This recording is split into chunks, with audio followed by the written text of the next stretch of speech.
Hataw Balita ngayon.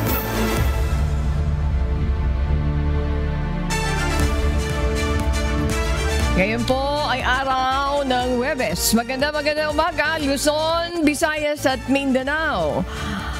At ganun din sa iba't ibang panig ng mundo. Oras natin sa buong kapunuan, alas 5:01 ng umaga, Philippine Standard Time. Ako po si Annie Rantoy.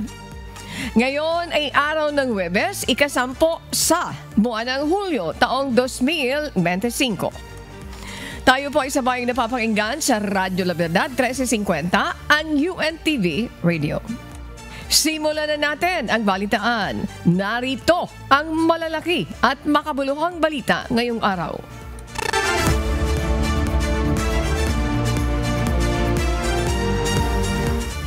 Nangako si Pangulong Ferdinand Marcos Jr. na patuloy na pagtitibayin ang mga serbisyong pangkalusugan para mas mapakinabangan ng mga nakakaraming Pilipino. Ayon sa Pangulo, patuloy ang kanyang pakikipagpulong sa Department of Health at Philippine Health Insurance Corporation o PhilHealth upang mas mapalawak pa ang serbisyo ng state health insurer. Target ng gobyerno ang zero out of pocket expenses kung saan wala nang babayarang anuman ang mga pasyente sa ospital. Sa kasalukuyang sistema, naglalabas pa rin ng pera ang isang pasyente sa ospital kahit ito ay miyembro ng PhilHealth.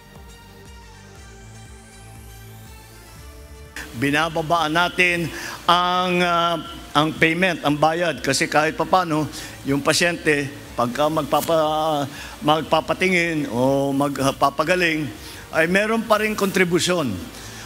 Dahan-dahan namin babawasan yung kontribusyon ng pasyente. Hataw Balita ngayon. Magandang senyales para sa isang House prosecutors ang pagtutok ng publiko sa issue naman ng impeachment ni Vice President Sara Duterte. Anila, nagpapakita ito ng interes ng taong bayan sa mga issue sa bansa. Ngunit giit na mga ito hindi nakasalalay sa resulta ng surveys ang usapin kung dapat ituloy o hindi ang paglilitis sa Vice Presidente. Naniniwala naman ng iba pang kongresista na maaaring mabago pa ang pananaw ng publiko kapag nagsimula na ang impeachment trial. Muli naman itinanggi ng Malacanang na may kinalaman si Pangulong Ferdinand Marcos Jr. sa impeachment ni Vice President Sara Duterte. Nanindigan naman si VP Sara na harassment ang impeachment case laban sa kanya. Kung ano man po yung sentimiento ng taong bayan, igagalang naman po natin. At muli, ayaw po ng Pangulo na ipahid sa atin, sa administrasyon, yung impeachment trial. Dahil ito po ay nasa kamay na po ng mga Senado.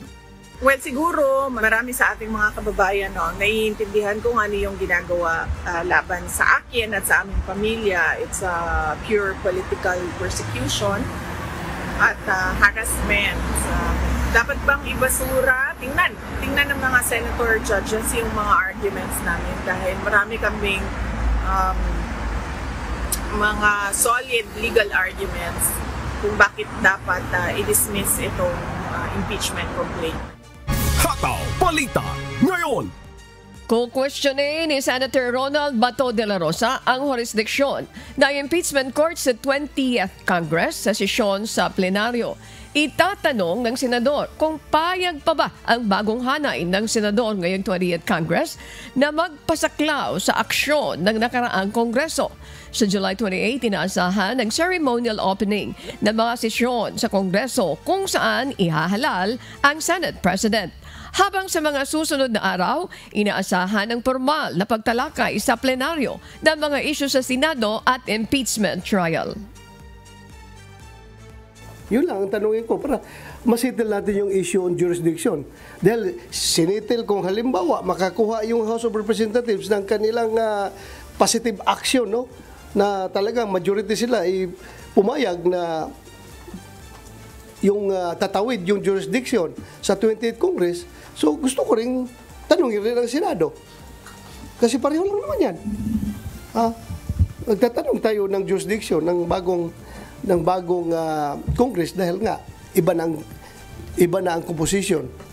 Hataw Balita ngayon.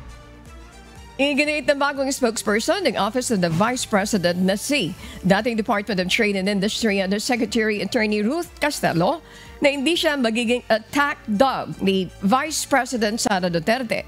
Ayon sa opisyal, gagawin lang niya ang kanyang trabaho na sabihin ang ipinapasabi ng Pangulong Pangulo. Number one, I am not an attack dog. So not being an attack dog, I will not go on the offensive. I will just report. I'll be straightforward, report on what message the Office of the Vice President needs. And that's basically it, actually. No other instructions. Well, of course, except that I will need to be firm when I need to be firm, but I need to be soft as well when I need to be soft. So. Hataw Balita ngayon. Sa ikatlong sunod na taon, muling nakatanggap ng unmodified opinion mula sa Commission on Audit o COA, ang Office of the Vice President o OVP sa ilalim ni VP Sara Duterte. Ito ang unang inanunsyo ng bagong tagapagsalita ng OVP na si Attorney Ruth Castello sa kanyang unang araw sa pwesto. Ang unmodified opinion ay positibong audit rating na nagpapakita ng maayos, tama at legal na paghawak ng pondo base sa accounting standards. Ayon sa COA, sapat ang ebidensyang kanilang nakalap at malinaw na naipakita ng OVP ang lahat ng mahalagang detalye sa kanilang financial statements. Para sa OVP, patunay ito ng pagiging transparent at responsable sa paggamit ng pondo sa kabila ng mga aligasyon na maling paggamit ng confidential funds. I mentioned that for the last 3 years since 2022, puro unmodified opinion po ang binibigay ng COA sa Office of the Vice President. Ibig sabihin, unmodified opinion, maayos po ang submission ng financial statements na ginawa. It is fairly presented, it is honest, it's transparent. Actually, it's something to be proud of kasi sa mga ahensya po, lahat ng government agencies, dalawa lang po on the audit of financial statements, dalawang opinion lang po ang pagpipilian, either modified or unmodified. Ibig sabihin, yung budget po for 2024 ay maayos na nagastos ng opisina. So, advantage po, alam po ng lahat ng government agencies yan na pagka may unmodified opinion sila, happy po silang lahat. Hataw Balita ngayon. Muling inihain sa Kamara ang isang panukalang batas para gawing heinous crime o karumal-dumal na krimen, ang extrajudicial killing o EJK.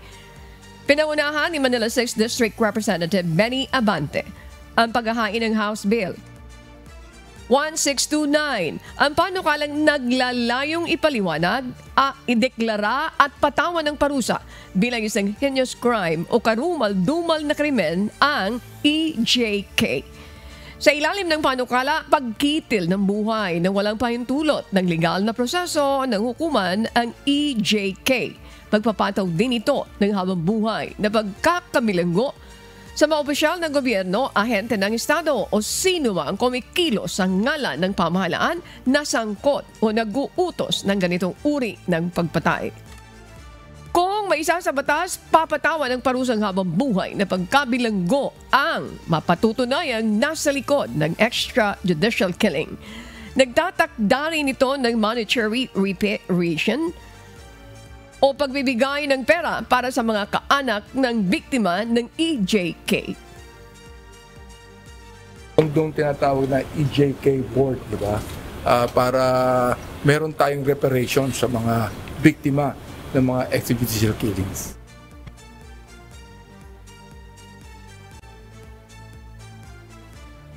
Samantala, maaaring imbestigahan naman ulit sa Senado ang kaso ng mga nawawalang sabungero kung i-recommenda ito ayon kay Senator Ronald Bato de la Rosa.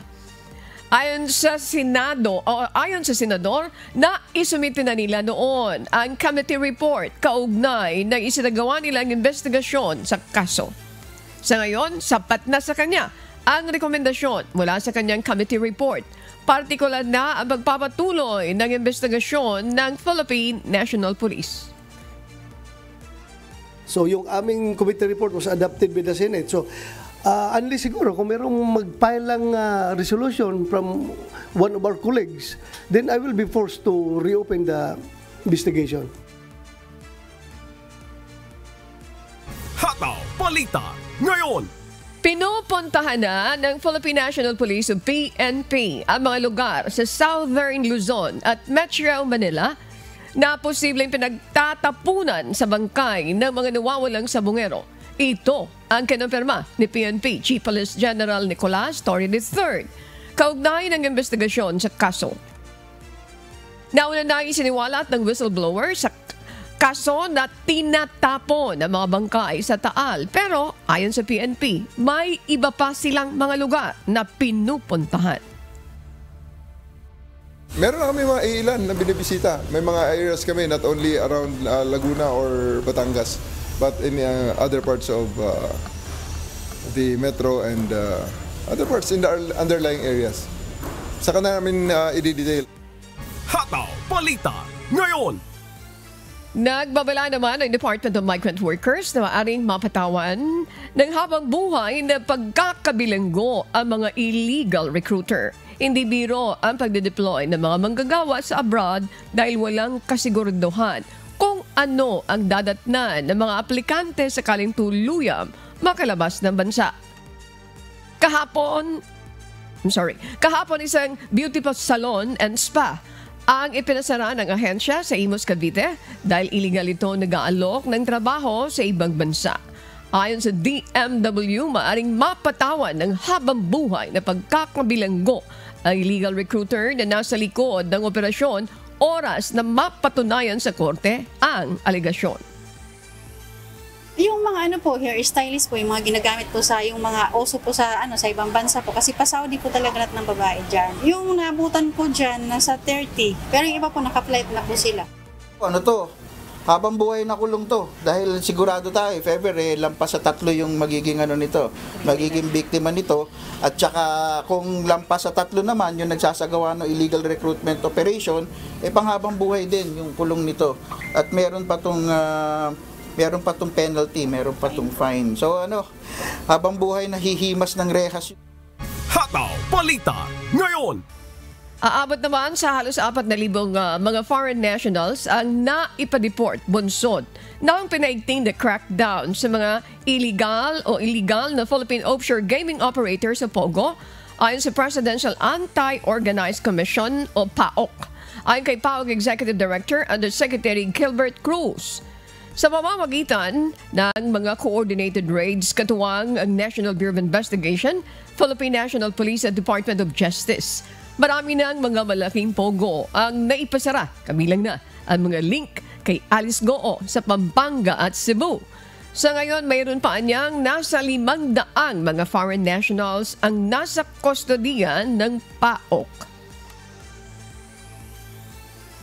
Ang naiiwan na lang po talaga is yung mga guerrilla operations and yung mga small scale POGO operations na naging resulta po ng mga ginawa po nating pag-raid. So ang ginawa talaga nila is nag-form po sila ng mga small group and then doon po sila nag-ooperate ngayon sa mga condominiums, dyan po sa mga gated subdivisions and sometimes doon po yung isang nahuli namin sa Laguna is isang maliit na resort po. Hataw Balita ngayon. Inihain ng ilang kongresista ang House Bill number 1625 upang mai-promote ang kaalaman tungkol naman sa ipinaglalabang karapatan ng bansa sa West Philippine Sea. Layo ng panukalang batas na maisama sa aralin sa mga pampubliko at pribadong paaralan ang kasaysayan ng West Philippine Sea dispute. Gayon din ang naipanalong Arbitral Award ng Pilipinas laban sa China noong 2016. Bukod dito, inihain din ng mga ito ang House Bill number 1626, panukalang naglalayong ideklara ang July 12 bilang National West Philippine Sea Victory Day. July 12, 2016 ng katigan ng Permanent Court of or Permanent Court of Arbitration sa The Hague ang Pilipinas. Nakapaloob dito na walang 9-dash line ng China sa ilalim ng umiiral na batas ng United Nations Convention on the Law of the Sea o UNCLOS. Maganda na ma-educate talaga mga kabataan. Sa murang edad, dapat marunong silang ipaglaban kung ano yung para sa kanila.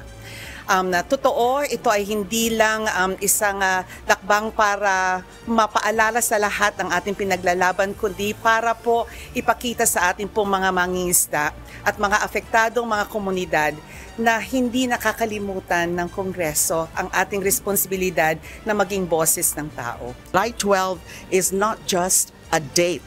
Panahon na po para pagdiwang natin ang ating pagwagi doon sa The Hague, hindi lang sa korte, kundi sa puso ng bawat Pilipino.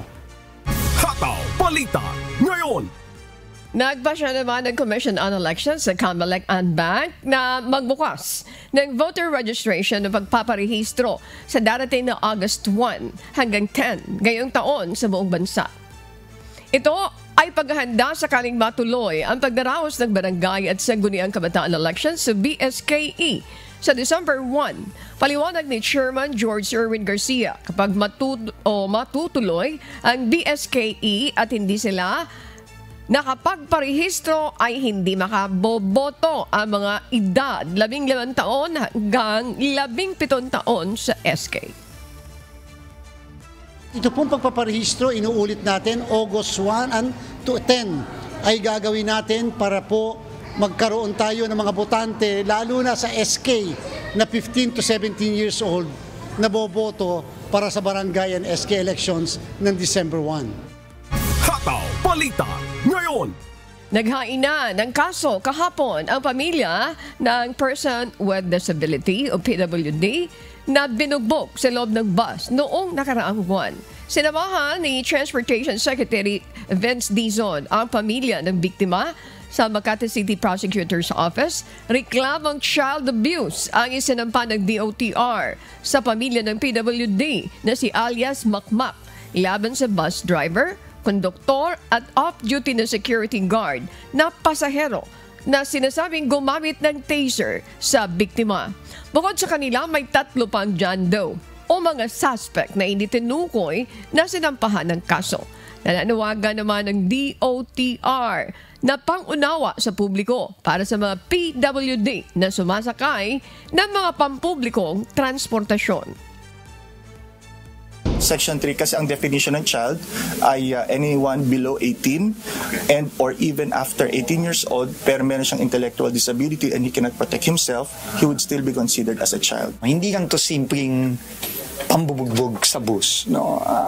Ito ay mas malaking issue na kailangan tulungan talaga natin ng gobyerno at ng buong lipunan ang mga vulnerable sa ating lipunan.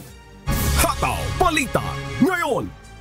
Makikipagpulong naman ang Department of Transportation at DOTR sa mga nangangasiwa sa paliparan, pantalan at terminal upang talakayin ang mga matagalang solusyon laban sa overcharging ng mga taxi. Ayon kay Transportation Secretary Vince Dizon, kaya nagkakaroon ang insidente ng paniningil ng sobra ng mga taxi ay dahil sa wala pang maayos na sistema sa mga airport, pantalan at transport terminal sa bansa.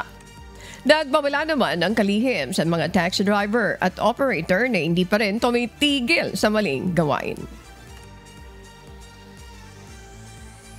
Dahil magulo, nandyan na yung mga tinatawag nilang solicitor, yung mga paglabas mo ng airport, kailangan nyo ng taxi dito po.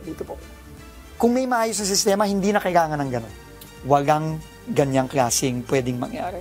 Para po sa mga balita sa iba't ibang panig ng mundo.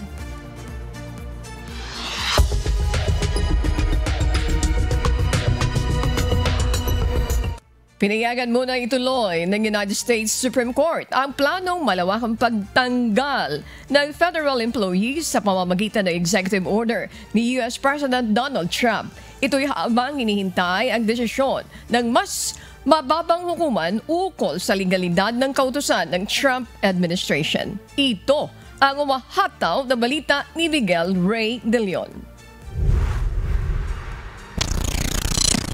Binawi ng Korte Suprema ng Estados Unidos ang isang temporary restraining order mula sa mababang hukuman sa bansa na humaharang sa executive order ni President Donald Trump na nag-uutos ng large-scale reduction in force o RIF sa buong federal workforce. Nilalaman ng executive order ang pagbawas ng trabaho sa gobyerno kung saan isa lamang ang maaaring hirangin sa bawat 4 na umaalis. Nakasaad din dito ang pag-alis ng mga temporary contracts at ang madaling pagtanggal sa mga underperforming employees. Mahigit 20 ahensya ng pamahalaan naman, kabilang ang mga union ng government employees at ang lokal na pamahalaan ang naghahain ng kaso laban sa order na sinasabing lumalampas sa kapangyarihan ng presidente at nilabag ang batas dahil sa pag-iwal sa congressional approval. Samantala, patuloy ang legal na laban habang nangangamba maraming empleyado ng pamahalaan sa posibleng pagtanggal sa kanila sa trabaho at pagbawas sa mga serbisyong pampubliko. Miguel Ray De Leon, humahataw sa Balita Ngayon. Iniurong ng White House ang deadline para sa pagpapataw ng mga reciprocal tariffs hanggang Agosto 1. Ito ay isang hakbang na nagpapakita ng kahirapan ng Trump administration na makipagkasundo sa ibang mga bansa. Ito ang umahataw na balita ni James Bontuyan. Iniurong ng White House ang deadline para sa pagpataw ng mga reciprocal tariffs hanggang August 1. Ipinangako ng Trump administration ang 70 kasunduan sa loob ng 70 araw pero hindi pa ito napaitutupad. Ayon kay Treasury Secretary Scott Bessent, nakatuon ang pansin ng US sa 18 bansa na may kinalaman sa 75% ng trade deficit ng Amerika. Nangunguna dito ang Japan at South Korea kung saan sinisira ng US ang kanilang mga trade deal. Nagpapahiwatig pa ang Finance Minister ng Japan na gagamitin nila ang kanilang pagmamayari sa utang ng gobyerno ng US bilang leverage. Samantala, bumaba ang exports ng China sa US ng 9.7%, ngunit tumaas naman ng 6% ang kanilang pagpapadala sa isang bahagi ng mundo. Sa huling update naman ng palitan ng dolyar laban sa ibang currency, bumaba na ang 10% ang halaga ng dolyar ngayong taon. James Bontuyan, humahataw sa Balita Ngayon. Nagtaas ng alerto ang Australia matapos magbanta si US President Donald Trump ng pagpapataw ng hanggang 200% na taripa sa mga inaangkat na gamot. Kung sakaling ituloy ito ng US, maaaring maka-apekto ito sa isa sa pinaka-kumikitang sektor ng bansa. Ito ang mahataw na balita ni Chris Fugaban. Lubhang nababahala ang bansang Australia hinggil sa inanunsyong mga taripa sa isang pulong ng gabinete ng Trump administration sa Washington, D.C. Ayon kay Treasurer Jim Chalmers, kinukumpirma pa ng pamahalaan at naghahanap ng karagdagang detalye sa naturang anunsyo. Bagaman nag-anunsyo rin si Trump ng 50% taripa sa mga inaangkat na tanso, pinawala ni Chalmers ang epekto nito dahil ang US ay mas mababa ng 1% lamang sa copper export ng Australia. Magkaiba naman ang sitwasyon sa mga gamot kung saan umaabot sa 2.1 billion o tinatayang 1.37 billion USD ang halaga ng mga gamot na naipadala sa US noong nakaraang taon lamang. Nanindigan naman si Chalmers na hindi isasama ng Australia sa negosasyon ang Pharmaceutical Benefit Scheme o PBS sa kabila ng lumalakas na pressure ng mga lobby groups sa Amerika. Chris Fugaban, humahataw sa Balita Ngayon. Inaresto ng Royal Canadian Mounted Police ang 4 na Canadian, kabilang ang ilang aktibong miyembro ng militar ng bansa dahil sa isang umano'y terror plot para sakupin ang lupain malapit naman sa Quebec City. Ito ang mahataw na balita ni Imelda Andrada. na Canadian citizens ang inaresto ng mga otoridad dahil sa hinihinalang pagpaplano ng pagsasagawa ng terorismo. Kinilala ang mga sospek na sina Mark Oriel Chabut, 24, Rafael Lagasse, 25, Simon R.J. Odette, 24, at Matthew Forbes, 33. Inakusahan silang nag-ipon ng malawak na arsenal kabilang ang 83 baril, mahigit sa dosenang pampasabog, mga high-capacity magazine at halos 11,000 bala na nasamsam nitong nakaraang Enero. Ayon sa mga otoridad, 3 sa kanila ang sumailalim pa sa military-style training survival at navigation exercises na nagpaplanong bumuo ng isang anti-government militia. Nahaharap naman si Forbes sa hiwalay na kaso ukol sa iligal na pag-iingat ng mga baril at pampasabog sa hindi pa nalalamang motibo. Ayon sa mga eksperto, ang kasong ito ay sumasalamin sa isang delikadong trend, ang mga small cell accelerationist plots na isang uri ng extremism na may layuning sirain ang sistema sa pamamagitan ng karahasan. Sinabi ni John Lewis mula sa George Washington University's Program on Extremism na kapareho ng profile ng mga sospek ang mga kasong naitala sa ibang bahagi ng kanluran. Babala niya marami sa mga grupong ito ay nanghihikayat online at mahirap matunton ng mga otoridad. Isa sa mga sospek ay gumamit ng Instagram account upang mag-recruit kung saan nag-post siya ng larawan ng mga lalaking naka-camouflage at nasa combat training. Ayon sa mga investigador, nagagamit ang social media para sa pagpapalaganap ng ganitong uri ng mga plot. Lahat ng 4 na sospek ay humarap sa korte via video conferencing at nananatiling nakakulong habang nagpapatuloy ang investigasyon. Imelda Andrada, humahataw sa balita ngayon.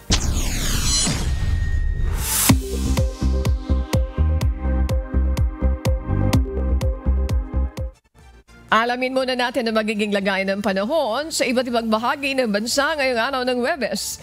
Kaugnay nito, makakapanayam natin si Mrs. Chanel Dominguez, weather specialist mula naman po sa DOST Pag-asa. Ma'am, magandang umaga po sa inyo. Magandang umaga din po sa inyo at magandang umaga din sa mga taga-subaybay natin. So para po sa ating weather update, sa ngayon meron tayong low pressure area na binabantayan dito sa loob ng ating Philippine area of responsibility. Ito'y huling namataan sa line 540 kilometers northeast ng Itbay at Batanes. Sa ngayon, mababa naman yung chance nito na maging isang ganap na bagyo at hindi rin natin inaasahan na magkakaroon ng direktang epekto sa anumang parte ng ating bansa. At posible rin itong lumabas ng ating Philippine Area of Responsibility sa mga susunod na oras o sa mga susunod na araw. Sa ngayon, patuloy pa rin yung pag-iral ng southwest monsoon or habagat dito sa buong bansa natin. Ito po yung nagpapadala ng mga pag-ulan dito sa malaking bahagi ng ating bansa. Naasahan natin yung malakas na mga bugso ng pag-ulan, moderate to heavy rains dito sa Metro Manila, Batanes, Babuyan Island, Zambales, Bataan, Cavite, Occidental Mindoro at Antique. Naasahan din natin mataas ang chance ng mga pag-ulan, moderate to at times heavy dito sa Ilocos Region, Cordillera Administrative Region, Negros Island Region, Zamboanga Peninsula, Barm, Sargent, nalalabing bahagi ng Mimaropa at Western Visayas, pati na rin dito sa mainland, Cagayan, Tarlac, Nueva Ecija, Pampanga, Bulacan, Batangas, Rizal, Laguna at Davao Occidental. Sa mga hindi ko po nabanggit na lugar sa nalalabing bahagi ng ating bansa, asahan natin magiging maaliwalas naman ng panahon, pero asahan din natin mataas din ang tsansa mapag-ulan lalo na po sa madaling araw, sa hapon at sa gabi. Yan po muna, latest is for Asal Forecasting Center. Chanel Dominguez po, magandang umaga. Chanel, let's clarify that once and for all. Yung mga hindi na catch up from the start, mga kasambahay, habang nagbibigay ng updates si Ma'am Chanel. Ma'am Chanel, dito sa Metro Manila at mga karating na lugar, ay ano ang mararanasan natin? Because that will be their basis para magdeklara. Ano po, mayroon tayong mga inuulan na tayo dito ng mga tanong.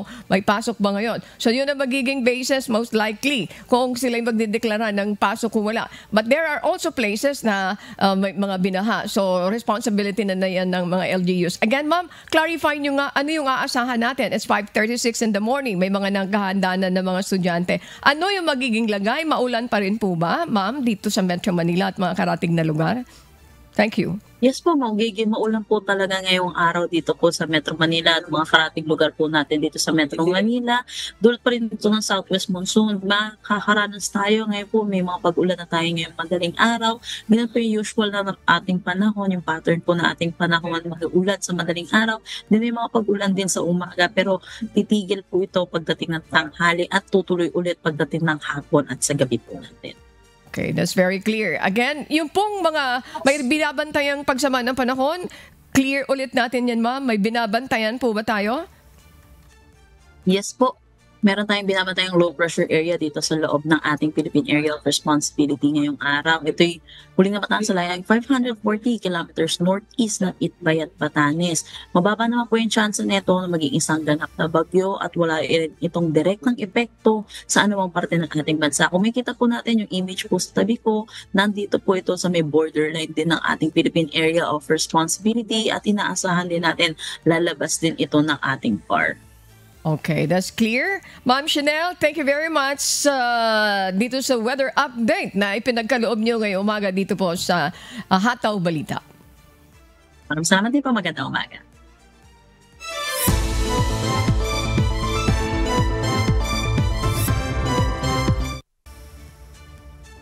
Samantala, mahigpit na ipatutupad sa lungsod ng Davao ang pag-i-issue naman ng citation ticket o multa sa sino mang lalabag sa Mosquito-Borne Disease Ordinance. Ito ay upang madisiplina ang publiko na panatilihing malinis ang kapaligiran at maiwasan ang pagtaas ng kaso ng dengue sa syudad.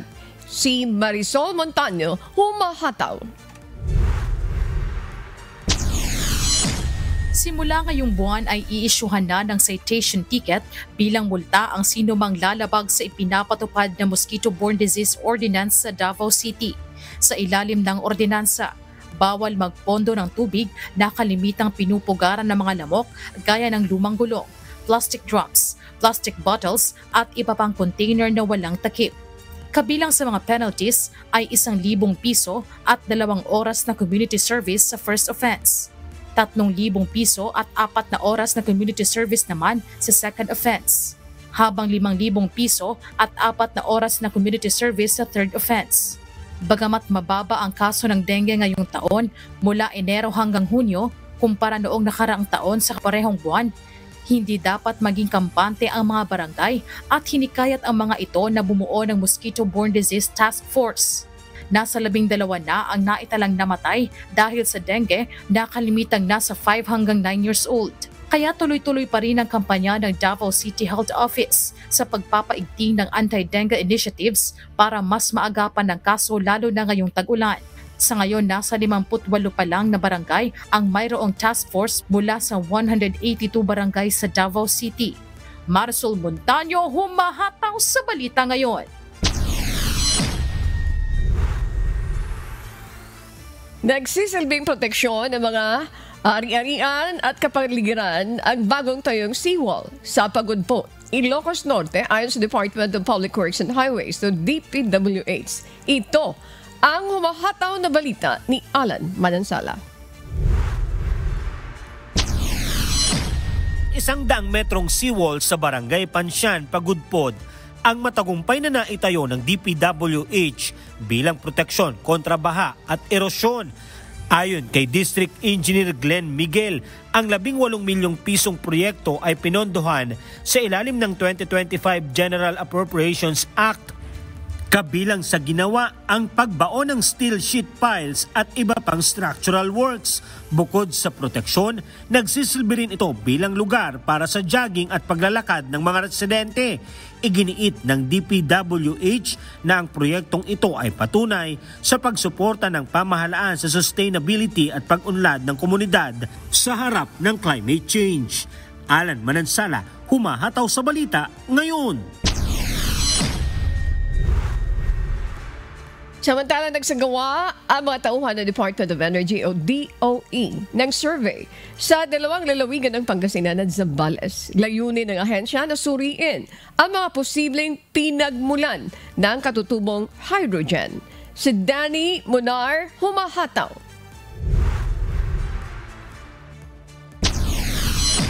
Habang hinihintay ang pag-aproba ni Pangulong Ferdinand Marcos Jr. sa mga unang kontrata ng serbisyo para sa native hydrogen exploration, nagsagawa ng pagsusuri ang mga tauhan ng Department of Energy o DOE kasamang Department of Environment and Natural Resources o DENR at lokal na pamahalaan sa ilang bahagi ng Zambales at Pangasinan na mga lugar na kasama sa 2024 Philippine Energy Bid Round. Sinabi ni Assistant Director Dimuchin Antiporda ng Energy Resource Development Bureau ng DOE na mayroong 9 na lugar sa bansa ang natukoy para sa native hydrogen exploration at unaan niya ang Pilipinas na may balangkas para sa nasabing aktibidad, kabilang ang Kasiguran Aurora, Zambales, Angat sa Bulacan, Silangang Bicol, Eastern Mindanao, Antique, Kanlurang Bicol, Eastern Leyte, Palawan, Zamboanga Sulu at Central Mindanao. Ayon sa ahensya, ang survey ay magbibigay ng baseline sa geological at environmental data. Ayon kay Antiporda, ang mga survey ay naglalatag ng batayan kung saan itutuon ang mga pagsisikap at kung ano ang mga diskarte na dapat gawin sa hangaring magkaroon ng malinis at napapanatiling pinagmumulan ng enerhiya. Dagdag pa ni Antiporda, ang mga opisyal ay walang ideya sa dami ng mga mapagkukunan na maaring tuklasin mula sa mga natukoy na site, ngunit binanggit na ang mga base player ay minungkahi na bigyan ng 7 taon upang galugarin bago ito hukayin kung makakita sila ng malaking potensyal na output. Danny Munar, humahataw sa balita ngayon.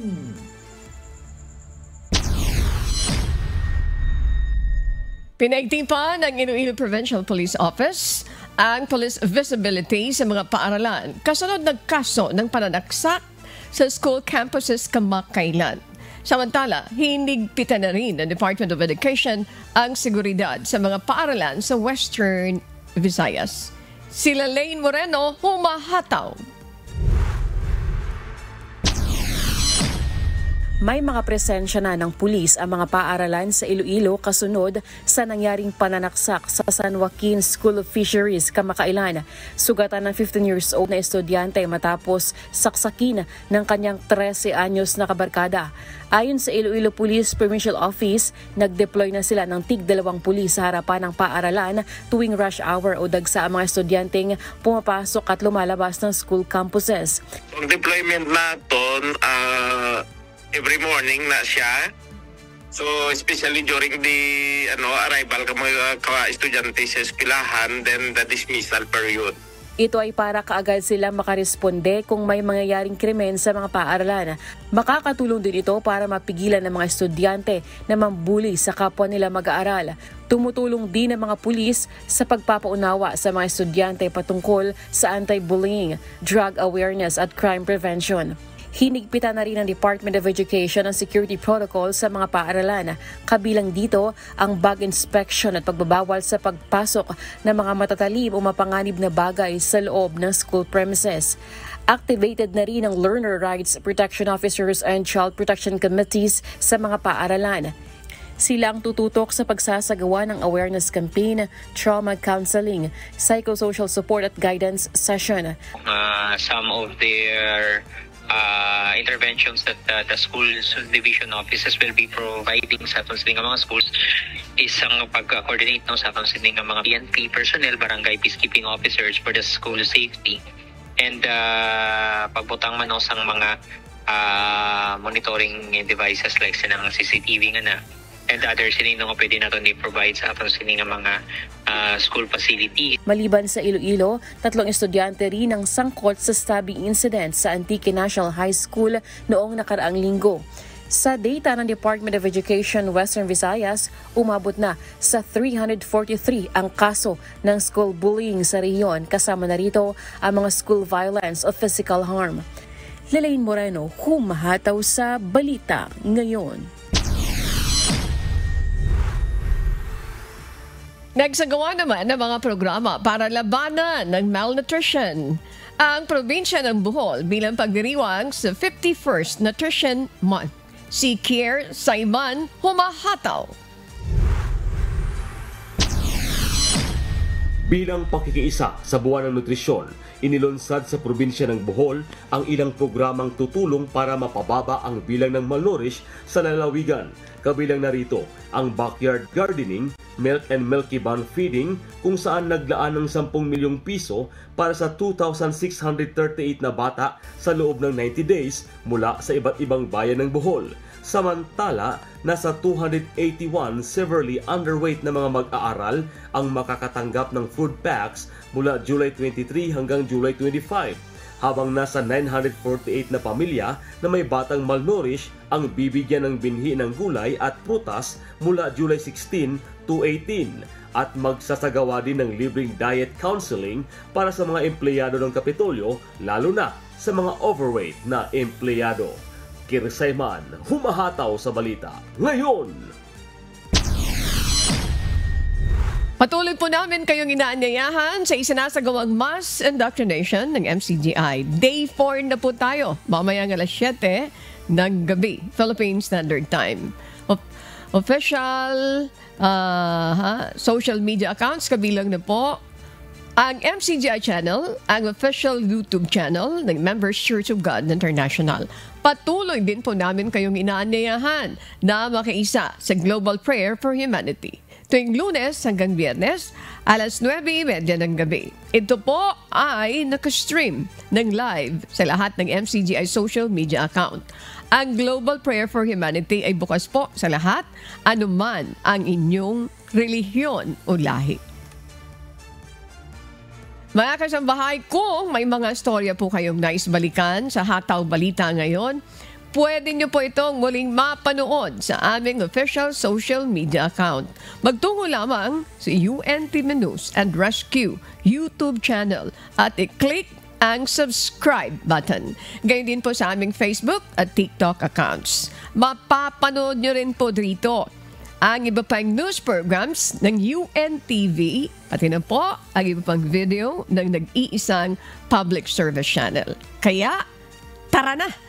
Subscribe, like, and share. At sa aming ibabahaging mga salita ng Diyos na ating sandigan.